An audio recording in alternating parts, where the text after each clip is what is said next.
Good morning from Texas. Um, this is the day after my second cook on this Smithy number 12. Um, Full disclosure, this pan was made in December 2022, and I'm not sure if this was before or after they fixed some of the seasoning issues that they had, but I don't believe so just from looking at the pan. I just cooked potatoes, which usually darkens the seasoning.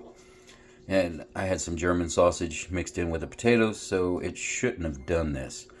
Um, Thankfully, I know somebody that restores them, which is me. So I'm gonna take and try to I'm gonna reseason it, and then we'll keep trying to cook. But the one thing that gets me about these is, everybody talks about lodge and their texture, and they one thing about lodge is, they hold the seasoning well. Even if you take and strip it down and reseason it with canola like I do on most of my pans, it holds it pretty good unless you do something acidic and then it rubs off, or if you scrub on it real hard. But this thing, I babied it. I used my OXO brush, which is really soft, and I've used a really, really old sponge. This thing is no aggressive left to it at all, and it probably needs to be thrown away, but it's real soft, so I used it because I didn't want to, scrape up any seasoning, because I had heard that there was issues with these.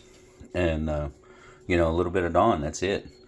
And as you can tell, it's got some splotchy spots, and pretty much came off the entire pan.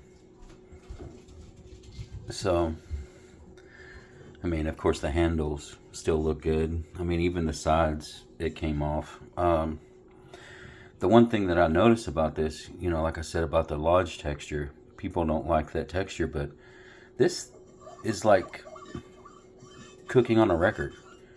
You can feel the mill mark, the lines. So I'm not sure if that's part of the issue. Now, I did read about a solution on fixing these. Some people will take and use vinegar and water to, do a micro etch to it. You shouldn't have to do it to a pan like this, especially one that costs $220.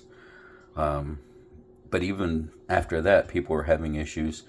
And there was one guy that posted that there was a way to do it with a mixture of vinegar and hydrogen peroxide that actually worked for him. And there was a website that described it and went through it. I'm going to take and read it. I don't know if I'm going to do it to this, but I'm going to try to. First, I'm going to reseason it real good, and then I'm going to, try it a few times. And if it doesn't, I might try it, or I might just, clean it up and then pass it on to the next person and see if they like it.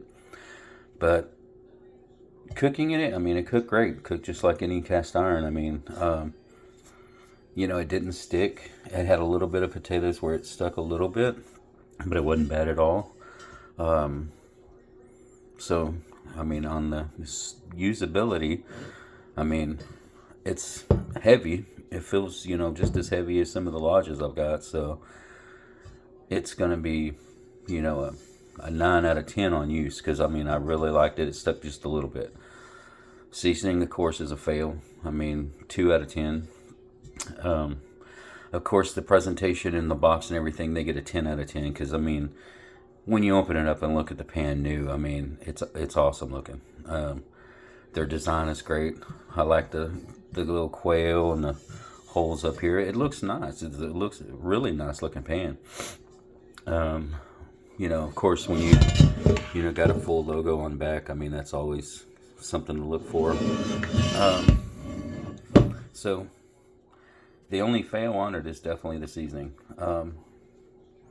So, on a scale, I know a lot of people have their scale where Griswold's at the top of their scale. Well, me, I'm a big BSR guy, and I like Martin's. So if I had a scale, my top would probably be Martin. And then, Griswold BSR, Wagner are pretty much tied at the top with them. But